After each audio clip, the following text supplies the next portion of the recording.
Assalamualaikum warahmatullahi wabarakatuh. Perkenalkan, nama saya Aldino Valsatrio dari kelas 10 TI 2. Saya bersama teman-teman saya akan mempresentasikan sejarah kerajaan Samudra Pasai.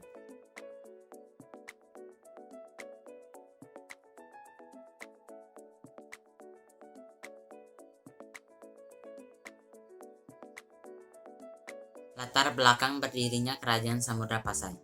Kerajaan Islam pertama di Indonesia adalah Kerajaan Samudra Pasai. Munculnya Kerajaan Samudra Pasai ini diawali dengan kedatangan para pedagang Islam dari Arab, India, dan Persia yang singgah di Indonesia untuk berdagang. Akhirnya, lama-kelamaan menetaplah di Indonesia dan membangun sebuah kerajaan yang bernama Samudra Pasai. Kerajaan Samudra Pasai ini didirikan oleh Nizamuddin Al-Kamil yang merupakan seorang pemimpin angkatan laut Mesir pada tahun 1267 di Aceh.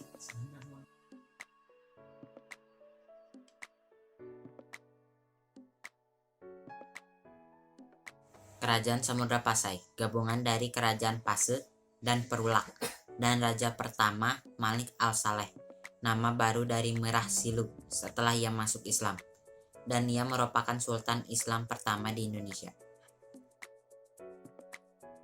Raja dan tokoh Samudra Pasai: Sultan Malik As-Saleh, Sultan Al-Malik At-Tahir I, Sultan Mahmud Malik Al-Zahir, Sultan Mansur Malik Az-Zahir II, Sultan Zainal Abidin I, Sultanah Malikah Narasiyah, Sultan Zainal Abidin II, Sultan Salahuddin, Sultan Ahmad II, Sultan Abu Zaid Ahmad III,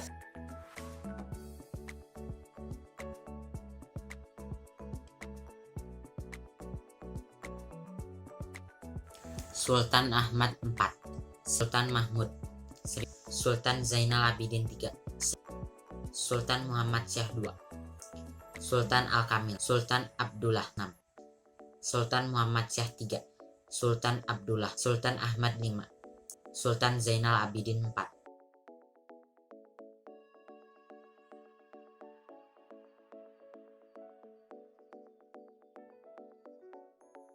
Raja terkenal Samudra Pasai: Sultan Malik Al-Saleh 1267 hingga 1297. Sultan Malik Al-Saleh berusaha meletakkan dasar-dasar kekuasaan Islam dan mengembangkan kerajaannya melalui perdagangan. Sultan Malik Az-Zahir 1297 hingga 1326. Pada masa kekuasaannya, kerajaan Perlak berhasil disatukan dengan kerajaan Samudra Pasai.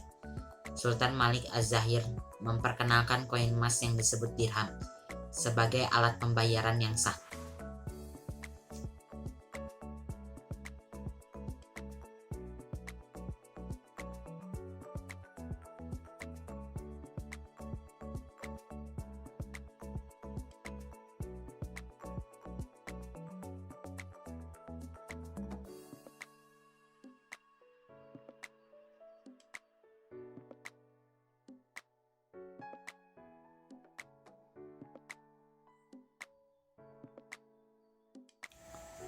Tiga, Sultan Mahmud Malik Az-Zahir 1326 hingga 1345. Pada masa kepemimpinannya, kerajaan Samudra Pasai mengalami perkembangan pesat dan terus menjalin hubungan dengan kerajaan India maupun Arab dan memiliki armada laut yang kuat.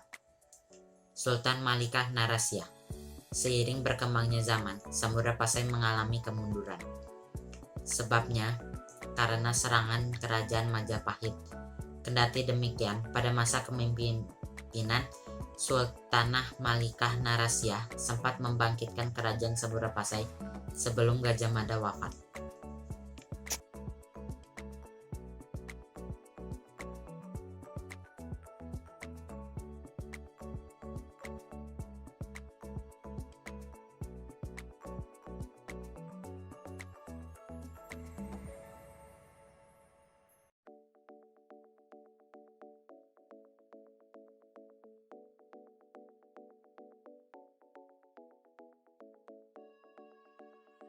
Kedua, saya di sini akan menyampaikan masa kejayaan Kerajaan Samudra Pasai.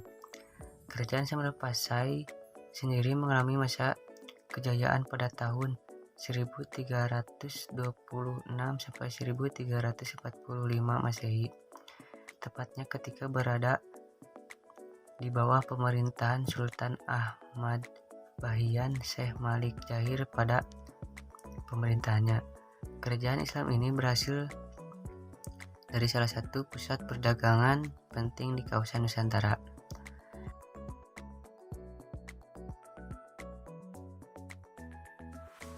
Berbagai negeri datang seperti Cina, Arab, dan Persia, maupun karena letaknya yang sangat strategis hingga banyak disinggahi banyak pedagang dari negara India, Gujarat, Arab, dan Cina. Sebagai pusat perdagangan, Samudra Pasai mengeluarkan mata uang emas yaitu dirham.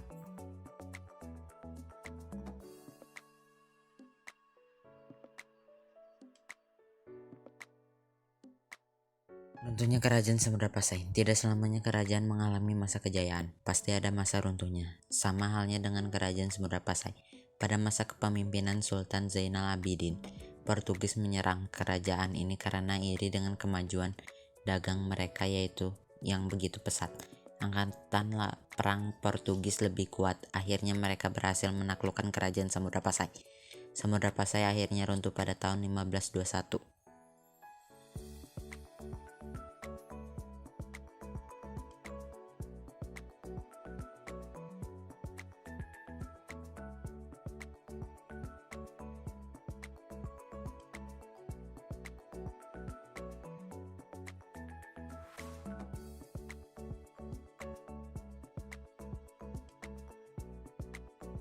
Dari kelas 1 TI 2. Di sini saya akan menyebutkan faktor masuknya Islam di Nusantara.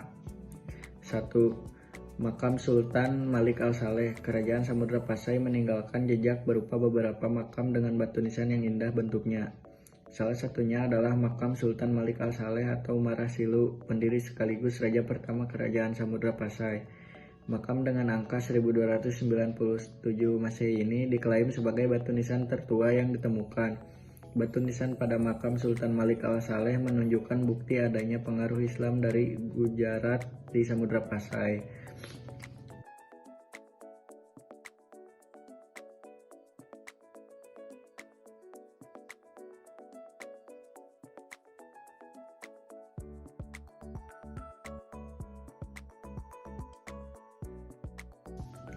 Dua, Makam Sultanah Nahrasiyah terletak di desa Menusah, Kutakrueng, Kecamatan Samudra. Pada batu nisan Ratu Pertama Kerajaan Samudra Pasai ini terdapat kaligrafi yang berisi kutipan surat Yasin dan ayat kursi. Nisan Sultanah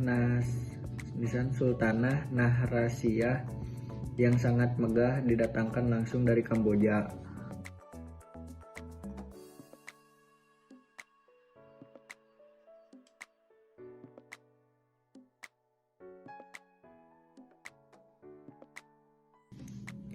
Tiga, Lonceng Cakra Donya. Lonceng Cakra Donya adalah peninggalan kerajaan Samudra Pasai yang diperkirakan dibuat pada 1409 Masehi.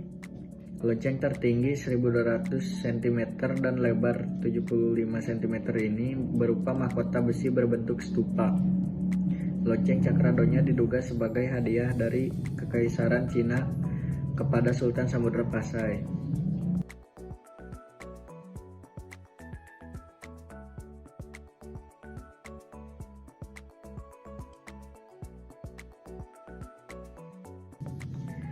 Empat, Hikayat Raja-Raja Pasai. Hikayat Raja-Raja Pasai adalah karya dalam bahasa Melayu yang diperkirakan ditulis pada abad ke-14. Isi karya sastra ini menceritakan tentang kerajaan Samudra Pasai, termasuk mimpi Marah Silu yang bertemu Nabi Muhammad kemudian mengislamkannya.